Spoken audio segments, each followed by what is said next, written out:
后来，再来恶之假新闻。先来讲，这个立委补选进程，有媒体来报道，讲有200万吨的文蛋，放等伫个站文水库。讲农民真可怜，讲政府唔知咧创啥。但是事后方证实这是假消息。行政院长苏贞昌真生气哦，标明这个主管机关 NCC 无作为，再去 NCC 的主委詹天仪到立法院备询，立委的炮火是真明。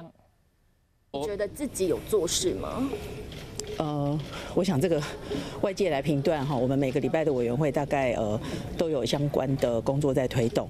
国家通讯传播委员会 NCC 主委詹天仪到立法院交通委员会备询，被问到敢有咧做代志，因为行政院长苏贞昌选后指责 NCC。所谓独立机关 NCC， 谁都管他不到，但他也什么都不管，以至于让这些假讯息。 假消息扩散，我们觉得是该了，应该要好好检讨。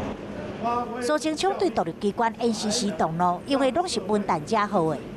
去年我们这些农民丢在曾文水库里超过200万吨。200万吨？对。啊，你丢多少？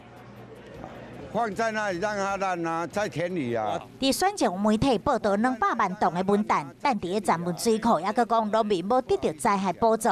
农粮署出面澄清嘛，要求电视台更正，若无采取法律行动。假消息流传，除了苏院长痛骂主管机关 NCC 放任不管，立委质询的是嘛强烈炮轰。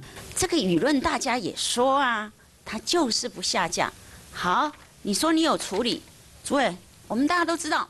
到今天为止，你只有处理1件，而且是20万。虽然 NCC 已经请相关媒体主管说明，嘛强调一切依法行政，但是对 NCC 的期待甲实际作为是不是有落差，民众心中有家己的认知。